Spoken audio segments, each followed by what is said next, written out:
आप इमेजिन करो दोस्तों कि आपके बगल में किसी शहर या गांव में किसी हिंदू को जलाकर मार दिया जाता है और उनकी हत्या के बाद उसका जो लीडर है वो चुप्पी साध लेता है, सिर्फ इसलिए कि उस दूसरे शहर से उनके रिश्ते ना खराब हो जाए। अब अंधभक्तों को लग रहा होगा कि ये कोई इमेजिनेशन नहीं है, ये तो रियलिटी है। तो क्या इसमें भी हमारे मोदी पापा की गलती है? तो मैं कहूंगी एग्जैक्टली। दीपू चंद्र दास एक सीधे साधे आदमी थे जो एक कपड़े की फैक्ट्री में काम करते थे। उसके बाद रात को कुछ मुसलमान उनके घर जाते हैं और उन्हें खींच कर लाकर सड़क पर खूब मारते हैं। उसके बाद मारने के बाद उनकी लाश को पेड़ में लटकाकर जला देते हैं, सिर्फ इस आरोप में कि उन्होंने उनके धर्म के खिलाफ बोला है। उसके बाद हमारे देश के प्रधानमंत्री की चुप्पी ये साफ दर्शाती है कि उन्हें हिंदुओं का वोट तो चाहिए, लेकिन जब बात उनके सुरक्षा की होती है तो बिल्कुल चुप। लवणेन भोज्यम। साल 2024 बांग्लादेश के स्टूडेंट सड़कों पर उतरने लगते हैं, प्रोटेस्ट करने लगते हैं और उस समय बांग्लादेश की पीएम थी शेख हसीना। उन स्टूडेंट का आरोप था कि सरकारी नौकरियों में जो आरक्षण मिलता है वो सिर्फ उन लोगों को दिया जा रहा है जो शेख हसीना की पार्टी को सपोर्ट करते हैं और बाकियों को नहीं दिया जाता। स्टूडेंट्स का मांग था कि सरकारी नौकरियों में आरक्षण सबको बराबर दिया जाए और मेरिट के आधार पर नौकरियां दी जाए। उसके बाद वो प्रोटेस्ट धीरे धीरे चलकर हिंसा में परिवर्तित हो जाता है। कुछ स्टूडेंट मार दिए जाते हैं और कुछ गिरफ्तार कर लिए जाते हैं और इसी उथल पुथल के बाद एक नई आवाज सामने आई, उस्मान हादी।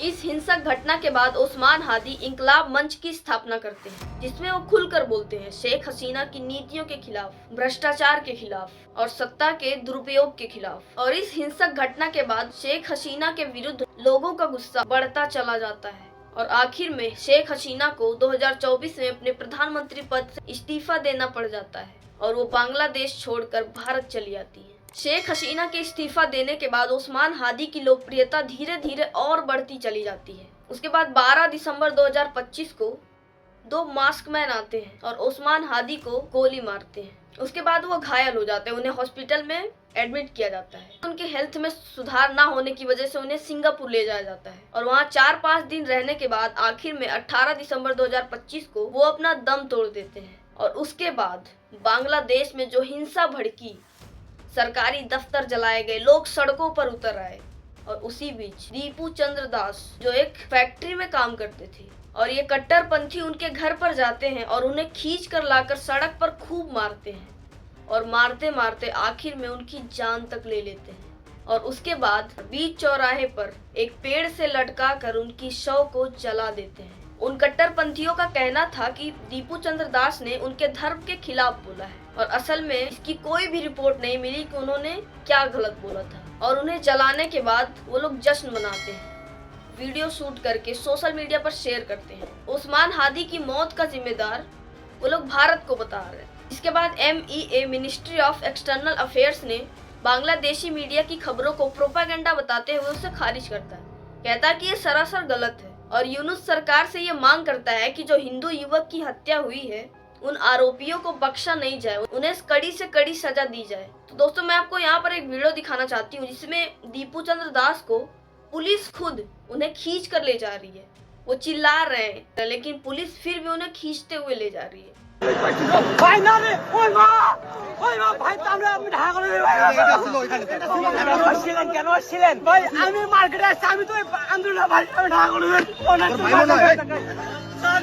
अब आप खुद समझ सकते हैं, जहाँ पर पुलिस खुद उनकी हत्या में शामिल है तो आपको क्या लगता है कि वो उनको न्याय दिला पाएगी या उन्हें न्याय दिलाएगी?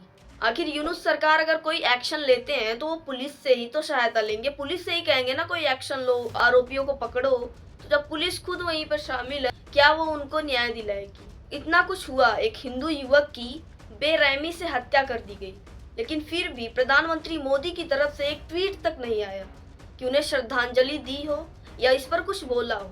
मतलब मोदी जी को हिंदुओं का वोट तो चाहिए, लेकिन जब बात उनकी सुरक्षा की होती है, लवणेन भोज्यम।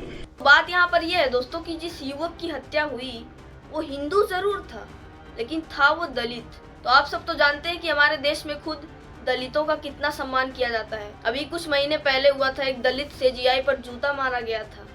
वो CGI थे लेकिन फिर भी उन्हें उनकी जाति से देखा गया। तो जब हमारे देश में ही हिंदू अल्पसंख्यक की इज्जत नहीं की जाती तो हम दूसरे देश में क्या ही एक्सपेक्ट कर सकते हैं। तो आपको क्या लगता है दोस्तों, क्या प्रधानमंत्री मोदी जी को इस पर कोई एक्शन लेना चाहिए या नहीं?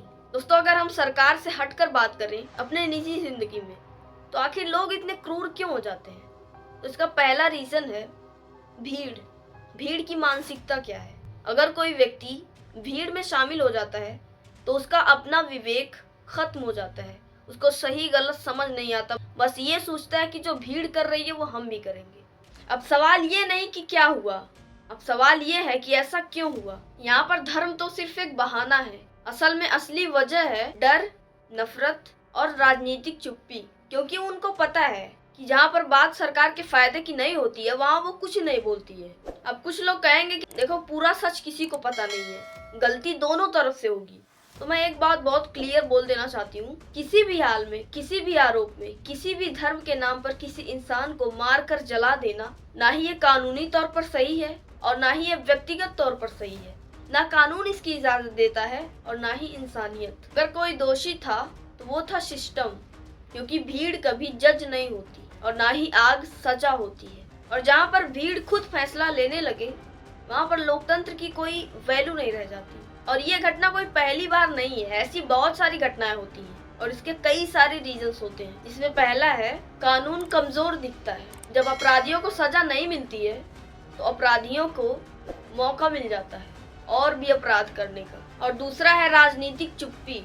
जब सरकार साफ शब्दों में गलत को गलत नहीं कहती तब अपराधियों के दिमाग में एक मैसेज चला जाता है, यहाँ पर तो सब चलता है। और तीसरा है धर्म का इस्तेमाल। धर्म आस्था के लिए होता है, लेकिन जब उसे डर फैलाने के लिए यूज किया जाए तब हिंसा पैदा होती है। और चौथा है सोशल मीडिया का आग। ऐसी घटनाओं में अक्सर सोशल मीडिया आग में घी की तरह काम करती है, क्योंकि आधी अधूरी बातें, अफवाहें, भड़काऊ पोस्ट भीड़ को और जहरीला बना देती है। और अब सवाल सरकार से, क्या सिर्फ कॉन्सर्न जताना काफी है? और तब जब किसी इंसान को मार कर जला दिया जाए। यहाँ पर सरकार को करना चाहिए था खुलकर इस घटना की निंदा करे, दोषियों पर तुरंत कार्रवाई करे और खुलकर एक मैसेज दे कि ऐसी चीजें बर्दाश्त नहीं की जाएंगी।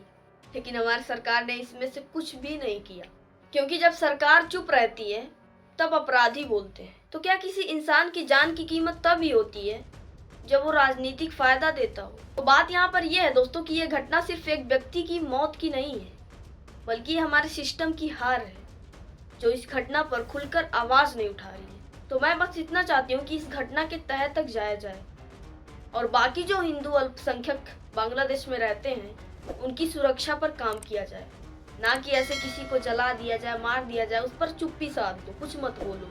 अरे वो माना कि वो लोग काम नहीं आ सकते आपके, वो लोग इंडिया नहीं आ सकते वोट डालने, तो क्या हुआ, फिर भी वो हिंदू तो है ना। अगर हिंदुओं पर अत्याचार होता है तो कहीं ना कहीं हमारे भारत के हिंदुओं की जो इमेज है वो खराब होती है। ये धर्म की जीत नहीं, इंसानियत की हार है। और जो सरकारें चुप रहती हैं वो सीधे तौर पे अपराध तो नहीं करती, लेकिन रास्ता जरूर साफ कर देती है। और अगर आपको लगता है कि इंसान की जान राजनीति से ऊपर होनी चाहिए तो इस वीडियो को शेयर करो, क्योंकि सवाल पूछना देशद्रोह नहीं होता, लेकिन चुप रहना अपराध जरूर बन सकता है। बाकी इस घटना पर आपकी क्या राय है? सरकार को इस पर क्या एक्शन लेना चाहिए? कमेंट करके अपनी राय जरूर बताएं। बाकी मिलते हैं नेक्स्ट वीडियो में। Thanks for watching. जय श्री राम।